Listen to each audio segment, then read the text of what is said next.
You're a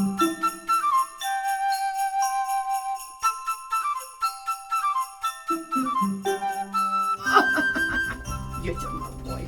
Yes. I'm going to say hi. I'm going to say hi.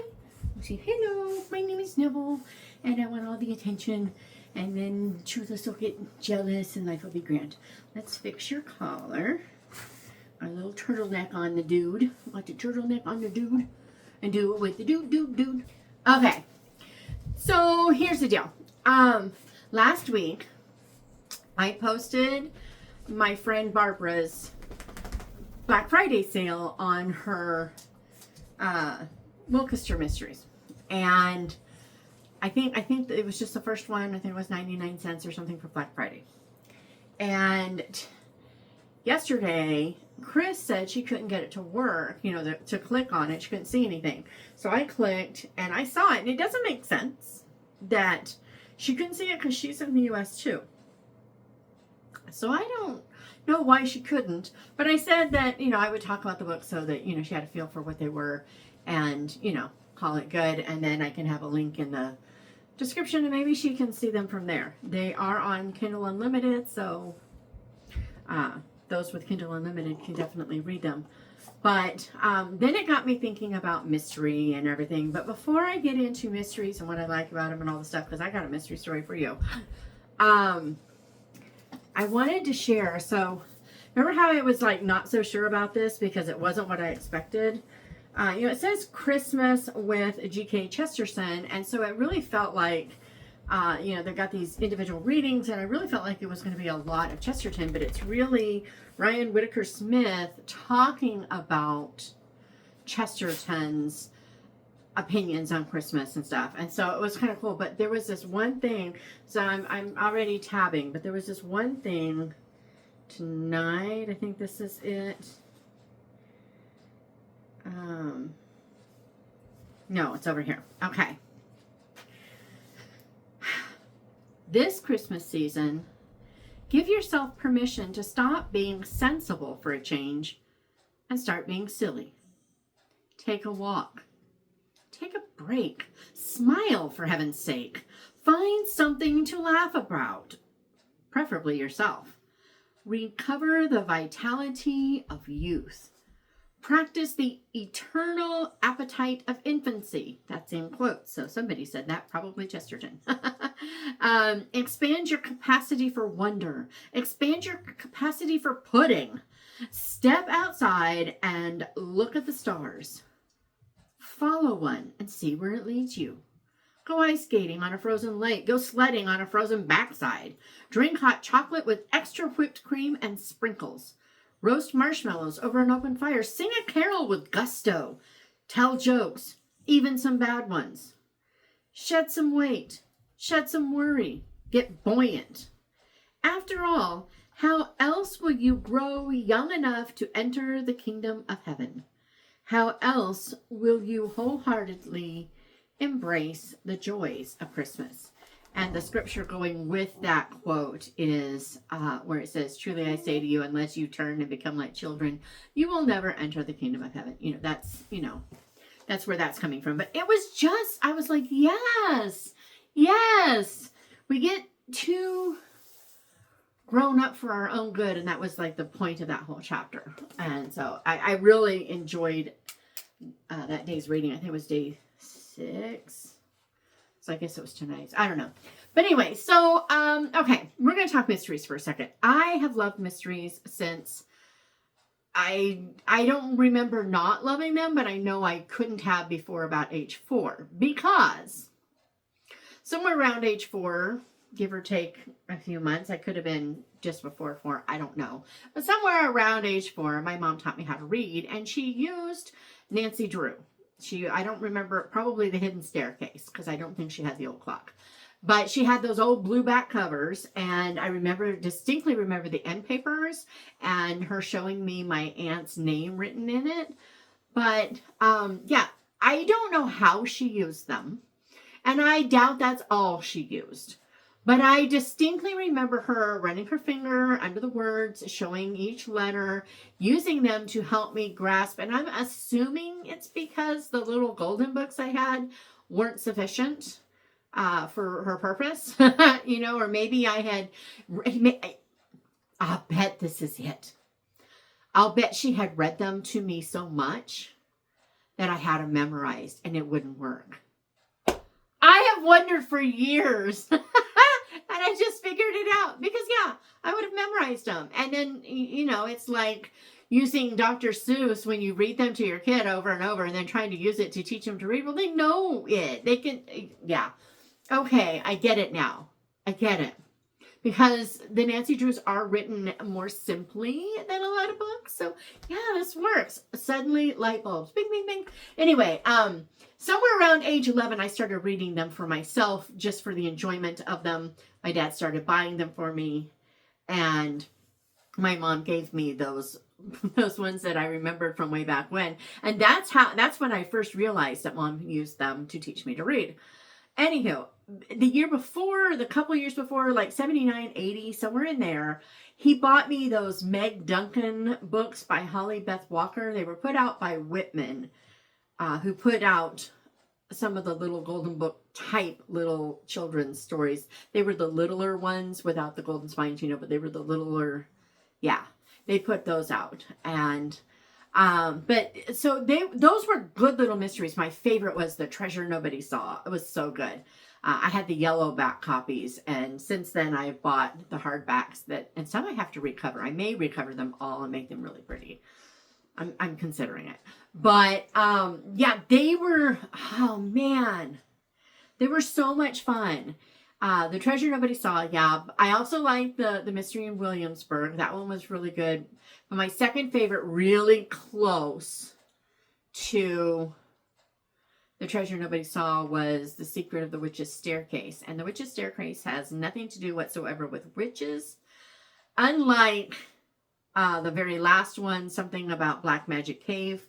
It doesn't deal with true witchcraft, but the girls think it does for a long time, and the women are pretty silly. Anyway, so, but I remember the Secret of the Witch's Staircase, the cover, just, I can see it right now. And it was called that because it was like these steps that went down through all these brambles and down to the river. And it's where the washerwomen would take the clothes way back in colonial times. They would take the clothes down there to wash. And by the time they came up, their hair would just be crazy from all the brambles catching on it. And so they called it the Witch's Staircase. All I remember about that one, they had a Thomas Jefferson desk. It had supposedly belonged to Jefferson, and these twin older women had both loved it. And so their father had a duplicate one made and never told them whose was the real one and whose wasn't. And there was a riddle that went with it, or a little rhyme. And I remember the last line, it says, Mrs. Many Things has the key. And I remember who Mrs. Many Things was and all that goes with it. Those were really good little mysteries. Read lots of mysteries as a kid. Okay, I'm just saying. And I pretty much read anything you put in my hands, including a lot of garbage. Stuff that should have given me an education I didn't need as a child. But fortunately, it's like my brain blocked it out. Maybe I just skipped forward because it made me uncomfortable. I don't know, but I should have had a sex education from, just garbage romance novels that my aunt would bring us. And I didn't get it. I was totally clueless. And I'm glad, but it was just kind of weird that I didn't catch on because I'm not stupid, and I wasn't a stupid kid, but it was like I wanted to be ignorant, I think, of things that made me uncomfortable. And I think I just naturally protected myself, most likely because the Holy Spirit, urged me that way. And I'm grateful. Thank you, Lord. So anyway, mysteries clearly have been a big deal. I've read a lot of them in my life. As you saw last month with my wrap up. I mean, yeah, almost everything I read was a mystery last month. I just finished a mystery yesterday. And it's really strange because I have this bizarre habit of loving a mystery that other people don't, or not liking ones that other people do. Most of the time, if it's a good mystery, I don't care if I can solve it or not, as long as there's a lot of other things. And I finally figured out it has to do with characterization. If I love characters in a book, and if I can get behind particularly the sleuths or some really quirky side character, if I can get behind, someone like that, or if there's just this really clever villain, the murderer is really clever, and sometimes I'm just like, okay, you got me. Okay, that's good. Then I love it. Characterization for me is like paramount. And so you can have a great book, but if I hate the character, yeah, I'm not going to love the book as much as I would. And other people might love that character, I mean, there are people who love Scarlett O'Hara, but I still don't. So with that in mind, I thought first, before I go into these books, I talk about what I love in a mystery. And okay, I've already said characterization. I love a good character. I love someone who makes me care about them more than the mystery. And mystery is big for me. So if you can make me care about the character even more than the mystery, you've sold me. It's just, yes, all the things. Yes. I think that's why I really liked a lot of them, not all the elements. I really hated some of the elements, but the Jane Austen mysteries by Claudia Gray. I really enjoy Jonathan, and is her name Julia or Juliet? I think it's Juliet. I really enjoy those characters a lot. They're just really neat. They fit their parents, and yet they're standalone. They're not little carbon copies of their parents, but you can tell they were brought up with those parents too, and that was really cool. I really hate what Claudia did with Fanny and Edmund. I despise it. It turned them into people that they aren't, and it ticked me off.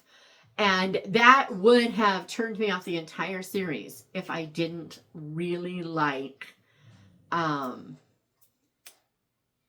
and Juliet so much. I really did like them. Mrs. Willoughby, I liked them a lot in there. And I kind of, in some ways, I like Marianne Dashwood / Brandon better in that one than I did in the first one, in a lot of ways. Not in all ways. In some ways, I was like, really? But for the most part, it was, I saw some growth in her that was kind of cool. So, for what it's worth, characterization big. Setting, it's really interesting. Setting doesn't matter to me except in historical ones. And yet, like the Charlie Kingsley mysteries, they're in that really strange town of redemption that is really bizarre and shouldn't be something I would normally like. I normally don't like stuff like that. But I liked it with them. It worked for me with them. So maybe setting isn't. But when you're dealing with historical, like the Benedict Browns, when you're dealing with those, we're getting 20s, and he is so good about it. You're getting 20s history, you're getting the culture, you're getting what life was like to tootle around to these big houses that are just, it's like the end of the big manor house era. And so we're getting to see them just before, once World War II hits, those went by the wayside for the most part. There just aren't that many after that. And so we're getting to see them at the end of their heyday, not still in it, but just at the end. It all started falling off after World War I. But it really, it got pretty severed after World War II. So you get to see that, and it's so much fun. And then again, the characterization, though, is what carries the day. The other is nice, but give me those characters. I love Christopher. And even as arrogant and just pompous as Lord Edgington is, you kind of get the feel that he's that way on purpose to kind of needle Christopher a little bit. And so I wonder how much of it we're going to see is really him, or is maybe some of it put on for a purpose. I don't know. I can't decide. I will believe it either way. It doesn't matter what it ends up at the end, if we even find out. Doesn't matter, because both work, which is kind of cool. So, okay, setting, yes. Clues, I like, so when it comes to clues, this is where it all diverges, because I like a Playfair mystery. I want something to solve. And it doesn't have to be a mystery to have a Playfair mystery in it. A good example of that was They Came to Baghdad. Now, I'm going to put a tiny spoiler in here, so fair warning. So if you don't want a little bit, skip ahead 30 seconds or a minute. My mom read that book and figured out in the first scene who, what, where, why. I mean, she just figured out what was going on from that first scene. And I was like, I should have. It's right there. It's all, duh. I felt so stupid. I just, if I had paid attention to certain details and really thought, yeah, it's all right there. And I was just like, whoops. But it's not really a mystery. There is a mystery to figure out what's going on, who killed the who, all the stuff, right? Gotta be careful, don't want to say much. But all that, what on earth is going on? And so there is, and it's Playfair. You can figure it out, but it is as close to the edge of Playfair as you can get, which is kind of interesting. But for the most part, I want a mystery that I can go into, follow the clues, figure it out, preferably before the detective does. But I don't care, as long as I could have. If you can get that detective to come to the conclusion before I do, or even if I get it right, if you can make me change my mind, that's even, I'm like, good on you, because usually I figure it out. I've read so many, and especially like in long series, you start to know how the author thinks. And I think that's one reason that people really love Agatha Christie, because you can figure out how she thinks, and it doesn't help, because she thinks in a new way for every book. She twists her own mind and she challenges herself, and it's not as predictable in all the books. However, if you read a lot of Miss Marple, you will start to figure out how Miss Marple thinks. And if you can follow her crazy thought processes, and, by then you've already gotten a lot of clues, because she comes in near the end usually, But by then, if you've gotten a lot of the clues, you can figure Miss Marple out. And the same kind of goes with Poirot. If you read enough of his, you get a feeling for how he thinks and how he approaches things. You can figure it out better if you've read a bunch, especially a bunch in a row.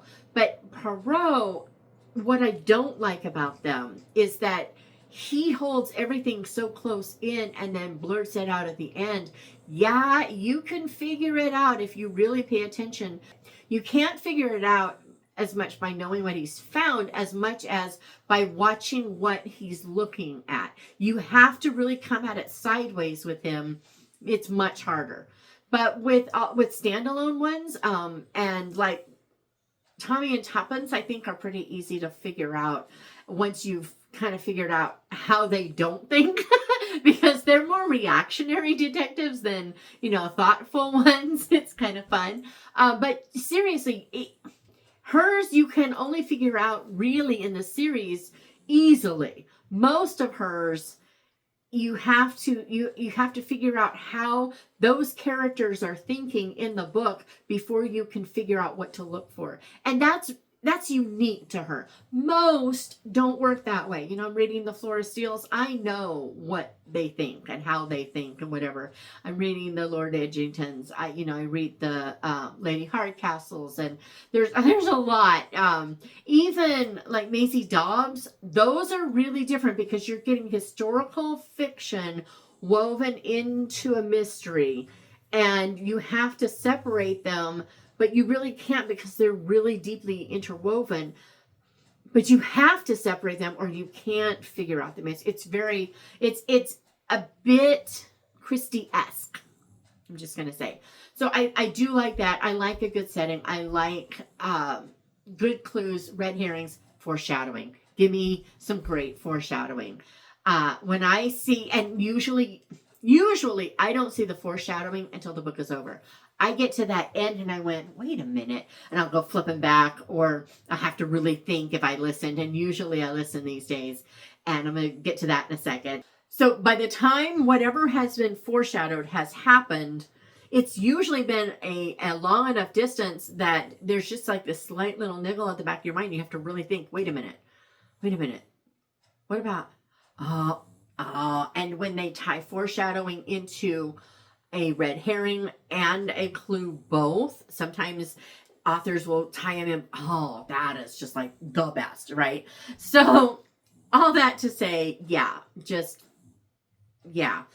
Now, if you are like me and you do figure stuff out easily and you want it to be a little harder, I have learned that if I listen to a mystery while I'm doing something else, it distracts me just enough that I have to work harder to figure stuff out, because I don't catch all those little nuances. Like when I'm walking and a car goes by, I miss stuff. And once in a while, I am willing to stop for a second and skip back a couple of, like 30 seconds, a minute. Usually I'm not. I let myself go and I let myself miss that clue, hoping I can still figure it out without that clue. Sometimes I can't. And it's fun. But for me, the best is when an author can convince me to focus on this thing and miss over here. And I go, oh, good on you, right? I love those so much. It just makes me so happy.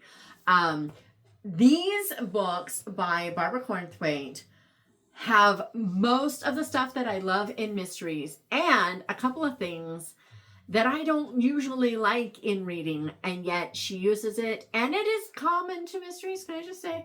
But she uses it, and I love it. Now, Barbara is an incredible writer. I think she is fabulous. We have a mutual friend, that Laura Heil, which, if you like Regency, Laura Heil has a YouTube channel where you can listen to many of her books free. So I will try to remember to link that. Anyway, but Barbara usually writes Regency. That is, she writes Jane Austen continuings or retellings or whatever. But she also has a contemporary mystery series. They take place in Washington, and we have an adjunct professor of English literature, I believe, at this little college in this little town, and all she's ever wanted was to get married, be a housekeeper, have kids. But that hasn't happened, so she's this professor because reading, and this era is her second love. Life is grand. And Barbara has written these in first person. I don't like first person. It's in a lot of cozies. I mean, like, I think the Charlie Kingsley mysteries, I think those are first person. A lot. The Lord Edgingtons and the Marius Quinn too, I think. They're all first person. Mysteries are often first person, particularly cozies, but I like them anyway. And first person is not my jam. They are not present tense. First present is much harder for me to swallow. But, so in these, I'm going to go one at a time. The first one is Brought to Book, illustrated by the fabulous Joshua Markey, who does my book strings. Isn't that super cute? Anyway, I'm going to read the back. There's nothing in Emily Post about dealing with murder. Katrina just wanted to spend time among the books at Frank's bookstore. Yes, that's an unimaginative name for a store, but Frank's an unimaginative guy, or he was. Now, he and his murder are the reason Katrina is spending her spare time with Wilkester detective Todd Mason. Or that's what she tells herself. Why would anyone want to kill Frank Delaney? Who would do it? And is Katrina herself even safe? Mixing faith, literary humor, sweet romance, and a cozy mystery that will keep you guessing, Barbara Cornthwaite's first Wilkester mystery has everything you want for a cozy read. Begin your investigation of Brought to Book. So, yeah.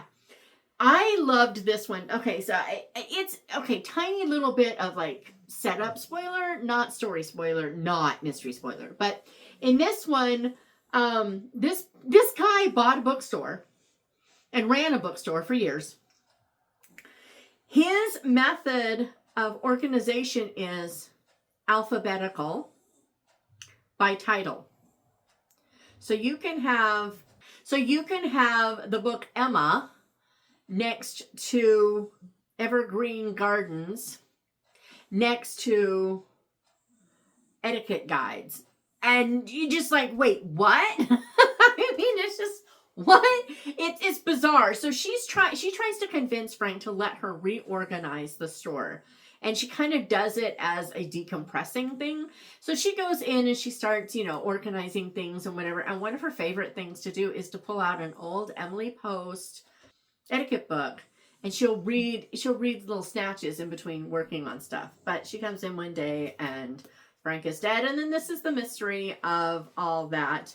And it does include this hunky little detective that she's not sure about. And I don't remember if it's in this one or in the second one where she gets to know him well enough to have to wrestle with ideas that she had about life and convictions that she thought were from God, and were they or were they not? Were they biblical? Were they not? And so there is a strong faith element in it, but it's not heavy, and it really gets you thinking as opposed to just beating you over the head with it. But this book, loved it when she sent it to me, chapter by chapter as she was writing it, and I was like, where's the next chapter? You can't do this to me. It was so much fun. I loved it. It was just brought to book one. So the next one is Snuffed Out. And again, we have a body, another beautiful Joshua Markey cover. I love how this here almost feels like this rock. It almost feels like it's a skull, but it's not if you actually look. And in one of the original artworks, like somewhere around right here, Joshua put a Sasquatch. It was a lot of fun. It was great. I loved it so much. But anyway, so this is book 2. And it says, picnics can be murder scenes. What was supposed to be a romantic picnic at their spot turns criminal when Katrina and Todd stumble, almost literally, over a body. What's the college chef doing under a bush up in the mountains, other than being dead, that is? Who killed him? Why? All clues point to people who Katrina is certain didn't do it, especially the one who ends up dead himself. Uh-oh. Thanks to a slow-burning romantic relationship that can't seem to get past chapter 1 and determination to save her friend from false arrest, Katrina joins Todd again as they riddle out bizarre clues, weed through unlikely suspects, and learn to communicate on a more personal level. Book 2. So there's, again, romantic thread, right? But it's just not what you expect. And it's so much fun. Is this the one that has the Regency? This one might be the one with the Regency weekend, but don't quote me on that. Anyway, lots of fun. Really enjoyed that one. And then the third one is Written Off. And this one, I want her to write more. I think it would be fun for her to write more. And this is me saying, please, Barbara, more. Give us more. Anywho, so this one says, something is rotten in the state of Wilkester. After years of waiting, Katrina finally has her happily ever after. All is right with her world. Until hate crimes begin happening in the charming college town of Wilkester. Even more disturbing is the fact that the perpetrator seems to be connected with the writing class Katrina teaches. How can she prevent her rosy visions of the future from turning into broken dreams? And then she's got to stop all the garbage. And again, a body. Yeah, this one, I love this series, and what I love about it is Katrina's personality is really fun. She's one of those characters who says what she's thinking instead of just thinks the things that most of us won't let ourselves say. She talks about, problems that she has, and she might not do it initially, but it always comes out. She just says what she thinks and she processes aloud, and their relationship is really neat. And I like the fact that, you know how in the romantic thread of something, there has to be something trying to push them apart. I like that what is pushing them apart is also pushing her closer to the Lord. That was really cool. I recommend the books that cracks me up. I don't know if it'll show, but mine arrived. And if you can see it, it is, the first one is slightly shorter than the rest. I don't know why. It's so bizarre. But that's okay. It's like, whatever. It's not like there's anything you can do about it. But, and they're differing lengths. I don't know if you can see that, but the first one is the longest. The last one is almost as long as the first. And the middle one is slightly shorter. So she does what I always think is really important.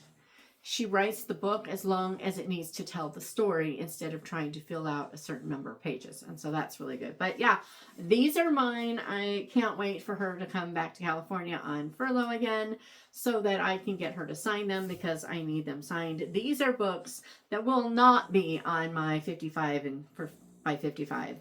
These you will pry from my cold dead hands.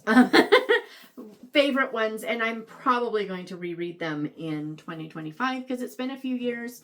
Love it so much. Anyway, so these are the Wilkester mysteries, and this is why I love mysteries. I love the whodunits, the figuring it out, but I really love the characters. Okay, I will see you tomorrow, but first I gotta go figure out what's going on with my Advent. Okay, day 7. What do we got? Well, this one's a little heavier. I don't know if that means anything, but yeah, all pretty. Look, they're sticky notes, it looks like, or are they just plain notes? Nope, they're sticky notes. It says Faith and Luke 1:37. So it actually says faith does not make things easy, it makes things possible. So that's what that one is. I'm going to have fun filling this with stuff next year. And I still haven't put my bow and berries and everything on, but we're going to keep going because I need to do that.